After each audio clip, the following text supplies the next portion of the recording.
Dry pastels. The messiest pastel of them all. Seriously, the powder dust of this pastel will destroy everything it touches. But it's also the most fun pastel, according to my humble opinion, which is the best opinion. You know it's true. So without any further ado, let's talk about dry pastels.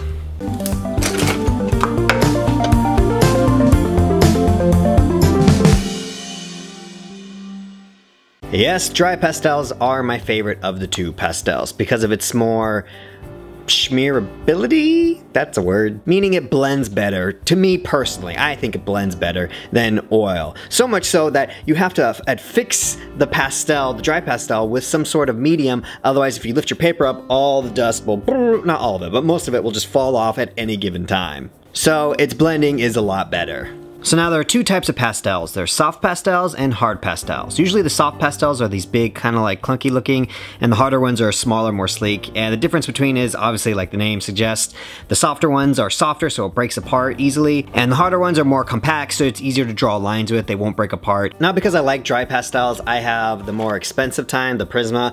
I mostly get these not because they're expensive and better, but because with these packs, if you go to any art store, or not like Michael's, but any like higher end art store, or just specifically art store, not a craft store, you can find dry pastels in there just in an array of colors, and you get to pick out your colors. So like I created the box, these colors, this is my neutral colors, as you can see, it's all just neutral tones, but I picked all these colors and filled this tray, and so that's why I have the more expensive ones, because I just like to pick my own colors. If I'm going to make a set, you know, it's cool that I get to pick my own colors for it. So if you're just going to try dry pastels out for your first time, you know, just go ahead and get the regular, you know, ones you can get at Michael's or any other craft stores. It'll be a lot cheaper and you'll be a lot happier. You know, like I said, unless you really want to get into dry pastels and you like the fact that with this, you know, you can go to an art store and pick out your own colors, which is pretty cool. But, you know, for this, just use the regular cheap ones. Now, like oil pastels, you can use regular paper or you can use, you know, pastel paper. Pastel paper will hold the pigment better. For this, I'm just going to use regular paper because I like the way the pastel blends on a smoother surface. So here we go, let's get started. So the first thing I'm going to do is I'm going to start by outlining my drawing. And I'm using a pretty hard edge right now, so like if I do this hard edge right here, and I'll show you, you think you'll be able to blend it, but you can't really blend it that much. You can see how it blends a little bit, but not as far as you would think. So keep that in mind. When you use a hard edge, the line will for the most part stay. Like I said, you can kind of blend it like I'm trying to do here, but for the most part, it will just, you'll still see that solid line. So keep that in mind when you're doing your pastel paintings. So I'm going to go ahead and do the rest of my lines just to get some of that detail out.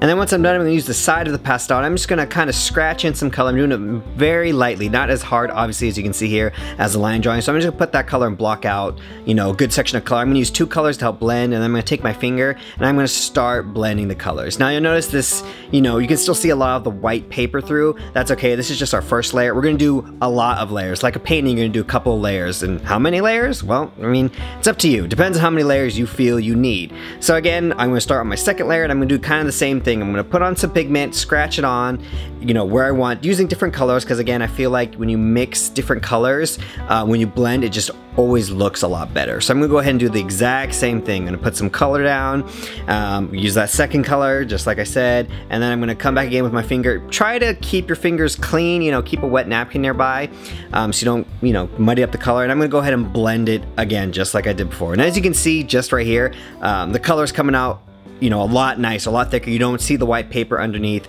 So again, how many layers you use is dependent on you, which you feel looks good. And I'm gonna add another layer, but you'll notice I'm just kind of doing line work, kind of trying to bring back those lines that I had before. I'm also not gonna blend them in as much. So it's all, again, it's up to you.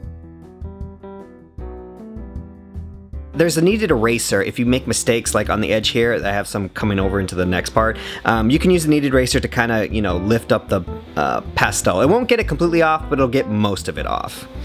And then I'm just going to continue on the eyeball, and I'm going to do the exact same technique. I'm going to use a base layer to start with, and I'm going to use this tool to blend in the color just because my finger's too fat to not mess it up. So I'm going to use this tool. It's not the best, but it gets the job done. And I'm going to go ahead and add my second layer, just like I said before. Again, blending, adding another layer, and then I'm going to bring in my black pastel. I'm going to be really careful with black because that color will not come out. It just is a very dominant color. Even so, I will actually rub the pigment on my finger if I'm going to use black, like I am right here. and I will then, you know, smear that from my finger just because it's too intense to use, you know, straight black pastel. And then you could just leave it like this, but I like to add a little bit of line work into it, so I'll go back and just start adding in lines, kind of mimicking fur, you know, where I had those lines before, and I'll just add different colors. That's just a stylistic choice by me, something that I like to do at the end of all dry pastel paintings. So it's up to you if you want to do this or not.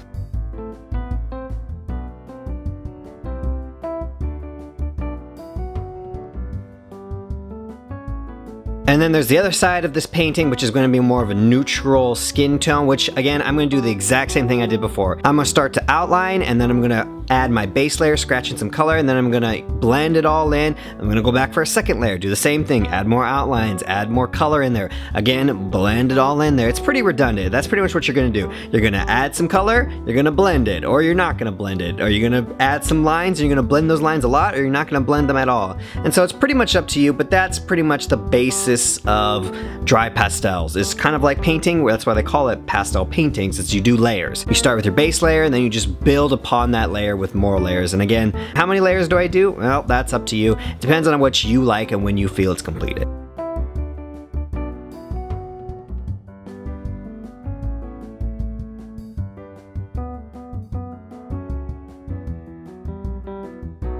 And there you go, you have pretty much your pastel painting. Again, how much detail, how much layers, and all that stuff, how much you blend is all completely up to you and your artistic, you know, feel for it, what you like. I always say just go until you like it. Now there's one more thing you need, just like I mentioned at the beginning of the video, you need to spray some type of adfixate on there, just because if you don't, no matter what, if anything touches this, it will smear the color. No matter what, it will never dry, it will never settle or become solid without this spray. So you just take it outside real quick, and it just takes one easy spray. You don't want to saturate the paper too much, so I always do just one spray, and that's usually enough to keep the pigment, you know, glued to the surface.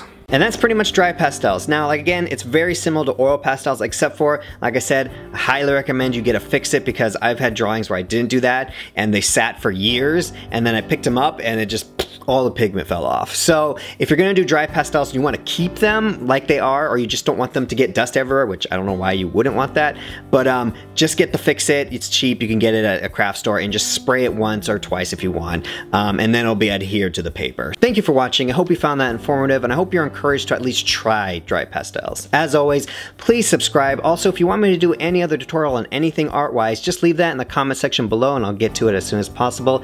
And as always, go create something. Try dry pastels. They're a lot of fun.